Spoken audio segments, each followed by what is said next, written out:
Well, I guess it had to happen. There will be more Lord of the Rings films. From The Hollywood Reporter, quote, Warner Brothers and New Line are going back to Middle-earth, with the studio making a deal that will allow it to develop more Lord of the Rings movies. The multi-year pact with rights holder Embracer Group AB allows Warner to develop features based on J.R.R. Tolkien's Lord of the Rings books and The Hobbit.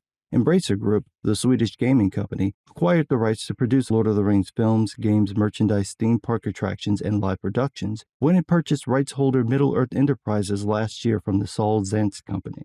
You may notice the TV rights are missing. That's because Amazon acquired those rights in their deal with the Tolkien estate. Embracer Group stated in August that they plan to make more films centered around characters like Gandalf, Aragorn, Gollum, and Galadriel, basically anyone mentioned in either of the books. The obvious problem is that the completed stories that they have to work with have already been told. The Lord of the Rings trilogy is a masterpiece, and while The Hobbit could definitely be better, it doesn't make sense to revisit it just 10 years after the film's release. This means that anything WB would create would have to be pulled from the appendices and random mentions in the books, and they would have to make up the rest. We saw how well that went with The Rings of Power. It was an embarrassing failure in storytelling and a desecration of Tolkien's work. Amazon had years to create something epic and magical, but the showrunners they put in charge of the series simply don't have the skill, talent, or experience to do it, and they weren't interested in doing it. They were more interested in treating Tolkien's work as a toy they could recolor, break, and remold into whatever they wanted, and what they delivered made the Hobbit trilogy look like the Lord of the Rings. I'll repeat what I said back then. Everyone owes Peter Jackson an apology, not only because it could have been worse, but also because he might come back for the new films. From The Hollywood Reporter, quote, in a statement, Jackson and his Lord of the Rings partners Fran Walsh and Philippa Bowens noted they were aware of the latest development. Said the trio, Warner Brothers and Embracer have kept us in the loop every step of the way.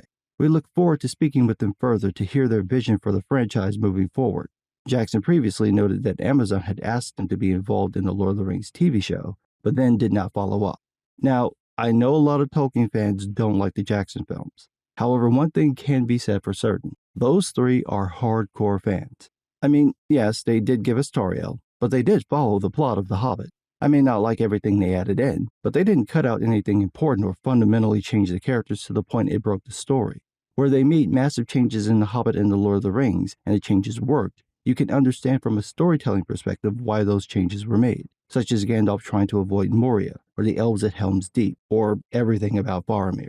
It's wrong, but it works. Even when it doesn't work, like when Galadriel flashes Sauron to cast him away, the fight technically did happen. We just never get to see it in the book. And to be fair to Jackson, he didn't get enough time to prep for The Hobbit. Warner Brothers wanted the film out by a certain date, and they wouldn't budge on that. So instead of giving Jackson the year he asked for to go through pre-production to develop his own vision of the films now that Guillermo del Toro was out, the studio threatened to give it to another director. So what we got was Jackson, Walsh, and Bowens essentially writing the script as they filmed.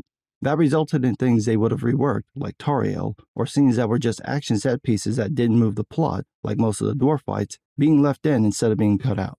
So there's a potential that if the trio come back for the films, that WB would give them the time to delve into the books, find something they could actually make into a film, and then get a chance to hone that script to perfection. And if anyone could do it, it's those three. They know what they're doing. Jackson is still one hell of a director and storyteller. This could be very interesting, especially if they do what I hope they do. See, they have access to anything found in The Hobbit and The Lord of the Rings. That includes the appendices, which include a limited retelling of the events of the Second Age, specifically the forging of the Great Rings, the rise of Sauron, and the fall of Numenor. That's right, they could retell the Rings of Power, and there's nothing Amazon could do about it.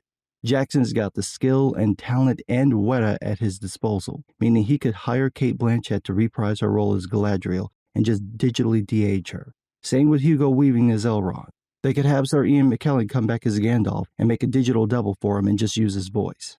And because the trio are experts in the lore, Philippa Bowens in particular, they'll know what to include, what to cut, and how to weave that story so that it fits the actual lore and the other films while filling in the gaps. It could be amazing. Now, I know we've been burned. This could be a hot mess, especially if WB pulls the same nonsense they pull with the DC films. But, nihil volve estel. We may yet find hope. Remember, these three gave us one of the greatest films ever made. I think they might be able to do it again. But, what do I know? I'm just some guy.